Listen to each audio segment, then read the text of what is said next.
స్త్రీ వశీకరణం కానీ పురుష వశీకరణం, ఈ రెండు వశీకరణాలు స్త్రీ కానీ పురుషుడు కానీ వర్తిస్తాయి. మనం చెప్పిన మాట వినకపోయినా మన దగ్గరికి వచ్చే విధంగా, మనం మాటకి గౌరవించే విధంగా, మనం రమ్మంటే రావాలి, పొమ్మంటే పోవాలి, కూర్చుంటే కూర్చోవాలి, లెమ్మంటే లేవాలి, మనం చెప్పిన మాట గౌరవించి మనం పెళ్లి చేసుకోవాలనే విధంగా కూడా స్త్రీ వశీకరణ కానీ పురుష వశీకరణం కానీ ఉంటుందమ్మా.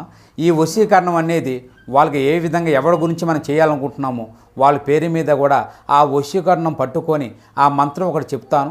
ఆ మంత్రం మీరు జపించగలిగారంటే, ఆ వశీకరణం పట్టుకొని ఆ మంత్రం జపిస్తే 11 రోజుల్లో ఆ వ్యక్తి, నువ్వు ప్రేమించిన వ్యక్తి కానీ, అమ్మాయి కానీ, అబ్బాయి కానీ 11 రోజులు మీ దగ్గరికి వచ్చేది ఖచ్చితంగా గ్యారెంటీగా జరుగుతుంది. అందరికీ నమస్కారం అండి. ఛానల్లోకి తిరిగి స్వాగతం. సింహరాశి జాతకులు, ఈ రోజున భయంకరమైన విషయాలు తెలుస్తాయి. తస్మాత్ జాగ్రత్త. ఏమిటి ఆ విషయాలు? ఎటువంటి ఫలితాలు ఈ రాశి జాతకులు ఈ రోజు పొందుకోబోతున్నారు? తదితర అన్ని వివరాలు వీడియోలో తెలుసుకుందామండి. వీడియో నచ్చితే తప్పకుండా ఒక చిన్న లైక్ చేసి మమ్మల్ని సపోర్ట్ చేయండి. ఇక ఆలస్యం లేకుండా వీడియోలోకి వచ్చేద్దాము. ఇక ఈ రాశి జాతకుల గురించి తెలుసుకోవాలి. ఏమీ ఆలోచించకుండా అపరిచిత వ్యక్తులను, బయట వ్యక్తులను ఈ రోజు నమ్మేస్తారు. వారి మాటల ప్రభావాన్ని కలిగింపచేసుకోవద్దు. ప్రతికూలంగా ఉంటుంది. మిమ్మల్ని, మీ కుటుంబాన్ని రక్షించుకోవడం ముఖ్యం. ఆహారం విషయంలో జాగ్రత్త. మానసికంగా కాస్త అశాంతి ఉండొచ్చు.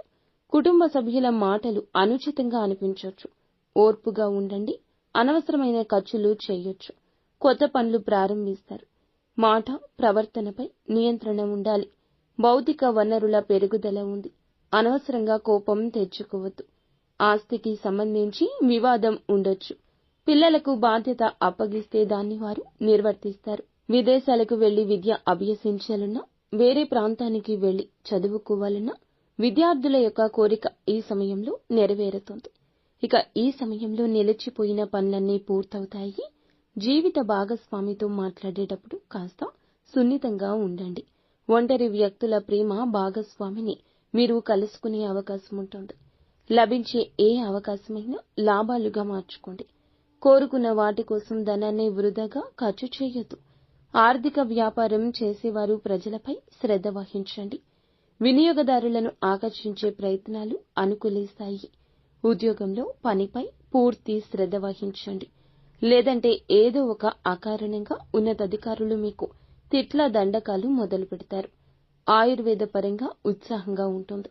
వ్యాపార సంబంధిత యాత్రకు వెళ్లాల్సి రావచ్చు. విజయం కాస్త అననుకూలం. కష్టపడండి. ఆచితూచి వ్యవహరించండి. గ్రహ సంచారం సామాన్యం. శ్రమించినా కూడా అంత ప్రతిఫలితం ఉండకపోవచ్చు. ఇక మీకు భవిష్యత్తు బాగుంటుంది. కార్య సాధన కోసం మొదలుపెట్టిన పనులన్నీ కూడా మధ్యలో అస్సలు ఆపొద్దు. ముఖ్యంగా ఈ రోజు అన్నీ కూడా అనుకూలంగా ఉండబోతున్నాయి. పెద్దల యొక్క ప్రోత్సాహకం ఉంటుంది. రావాల్సిన ధనం చేతికి అందుతుంది. కాస్త ఆలస్యం అయినా అందుతుంది. ఓర్పుగా ఉండండి. ఖర్చులు తగ్గించుకుంటే మంచిది. శుభ కార్యక్రమానికి ఈ రోజు హాజరవుతారు. ఆవేశం వల్ల కొన్ని పనులు చెడిపోవచ్చు. అకాల భోజనం ఆరోగ్యాన్ని ఇబ్బంది పెట్టొచ్చు. చిన్న చిన్న విషయాల్లో అలజడి రేగొచ్చు.